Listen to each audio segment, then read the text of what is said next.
Taste the Daily. விடியா திமுக அமைச்சர் துரைமுருகனின் மகனும் வேலூர் எம்பியுமான கதிர் ஆனந்துக்கு சொந்தமான கிங்ஸ்டன் பொறியியல் கல்லூரியில் 2வது நாளாக அமலாக்கத்துறை அதிகாரிகள் சோதனையில் ஈடுபட்டு வருகின்றனர்.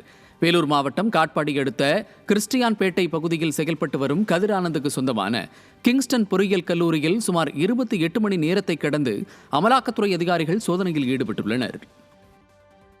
திருப்பூர் மாவட்டம் காங்கயம் அருகே நாய்கள் கோழி பண்ணையில் புகுந்து கடித்ததில் 300 கோழிகள் உயிரிழந்தது.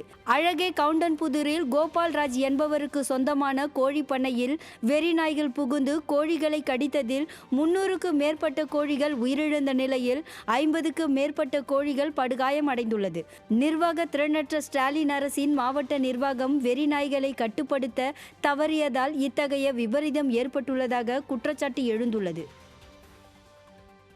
கிழக்கு திசை காற்றின் வேக மாறுபாட்டின் காரணமாக கடலோர தமிழகத்தின் ஓரிரு இடங்களிலும் புதுவை மற்றும் காரைக்கால் பகுதிகளிலும் லேசானது முதல் மிதமான மழை பெய்யக்கூடும் என வானிலை ஆய்வு மையம் தெரிவித்துள்ளது. உள் தமிழகத்தில் பொதுவாக வறண்ட வானிலையே காணப்படும் எனவும் காலை வேளையில் லேசான பனிமூட்டம் காணப்படும் எனவும் தெரிவித்துள்ளது. சென்னை மற்றும் புறநகர் பகுதிகளில் அடுத்த 48 மணி நேரத்திற்கு வானம் மேகமூட்டத்துடனும் காலை வேளையில் லேசான பனிமூட்டத்துடனும் காணப்படும் என தெரிவித்துள்ளது.